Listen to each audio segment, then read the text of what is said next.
Stop investing in top performing mutual funds. Stop investing in top rated mutual funds. Stop chasing returns and stop churning your portfolio.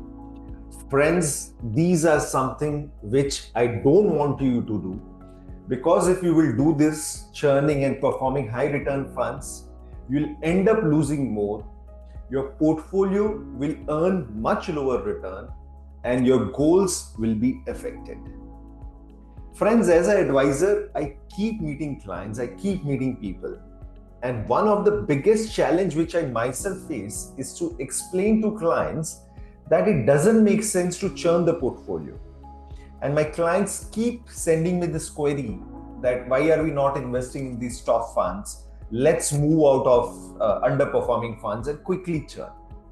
In fact, I'll tell you a story. It happened a few days back. I met a client. I went to Delhi to meet this client. He runs a technology company and has a large team which he manages. So we had started investing with him a year back.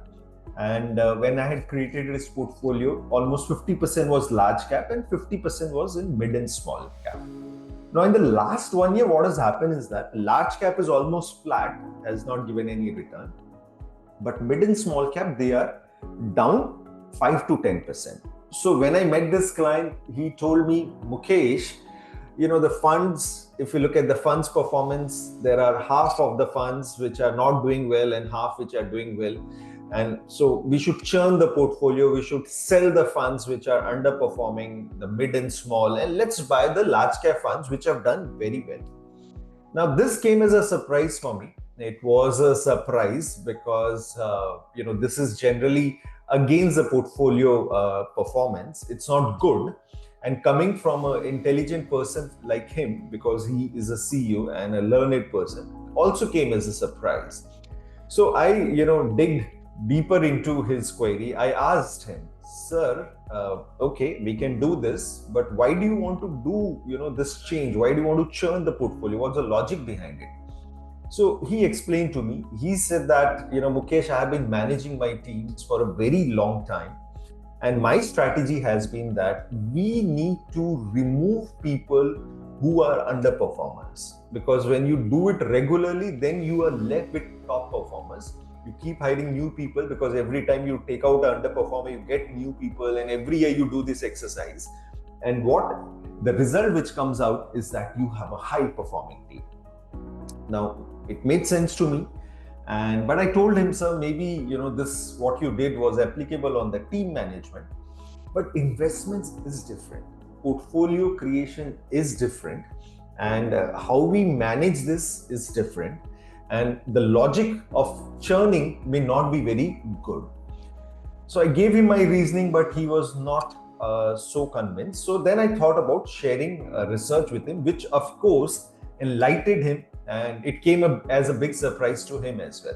So I want to share this research with you so that you also get convinced that why it's not a great strategy to churn portfolio and chase high performing and 5 rated funds.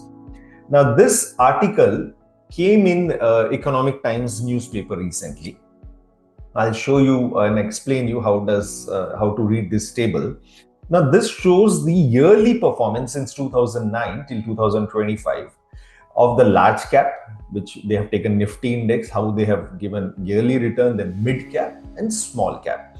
And it also shows that large cap on an average, since 2009 has given 12.6% per annum CAGR, mid cap has given 17% and small cap has given 14.9%. Now, here is what happens. They start analyzing this data. Now, this column which you see, this column shows performance chaser. It means that you are investing in last year's funds. So they made a strategy that at the end of every year, you look at that between large, mid and small, which is the top performer, and you put all your money in that particular category. So for example, in 2009, the best was small cap.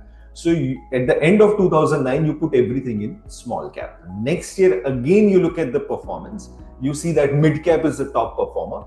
So you sell the small cap and put everything in the mid cap. And so on and on, they keep churning the portfolio every year. And that's what every investor does, right? We always look at the performance of the funds which are doing well because that's a past performance and we invest. Now, as per this strategy, the performance chasers were the worst performer. If you kept churning your portfolio every year and kept putting money in the best performer, the return was 12.5% worse than even the large cap kind of return. Then they also analyze a contrarian strategy, which means that you buy or invest at the end of every year in the category which is the worst performer or previous year's loser. Which means that, let's say if 2011 the small cap was the worst performer, you put in small cap, and so on and on.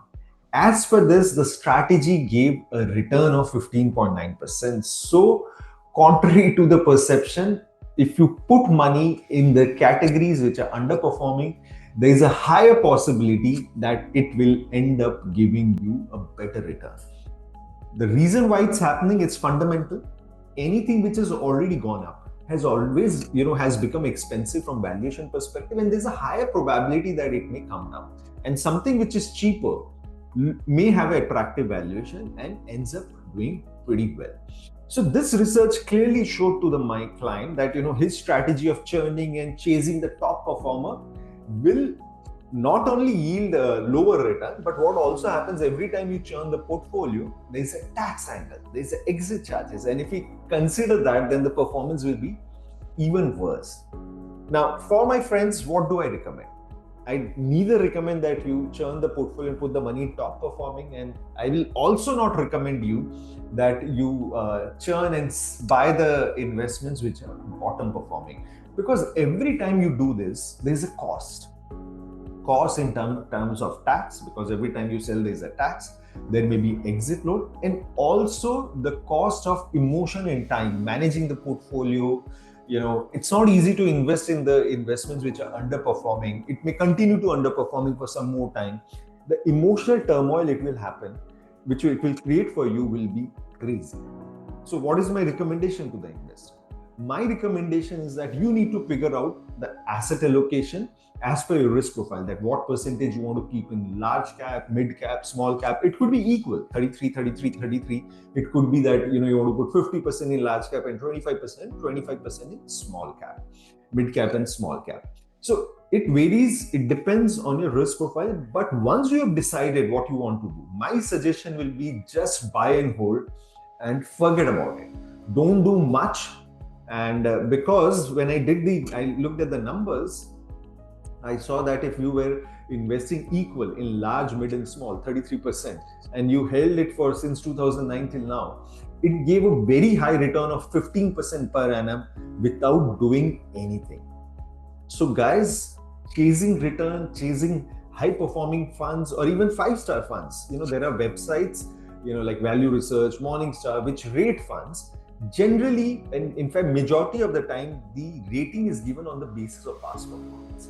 So they will rate a 5-performing, high-rated fund 5-star if it has done well in the past. And we have seen the data that if it's a high performance, there is a higher probability that it will underperform in the coming years. So it's a challenge, not really recommend. Buy and hold is a better strategy. Of course, you should review your funds. If the fund has been underperforming for, let's say, more than 2-3 years, then you should look at why the fund is underperforming and if there is any change in fund management team or you want to change. But don't try to churn your portfolio too much. You will only harm yourself by churning the portfolio. Thank you.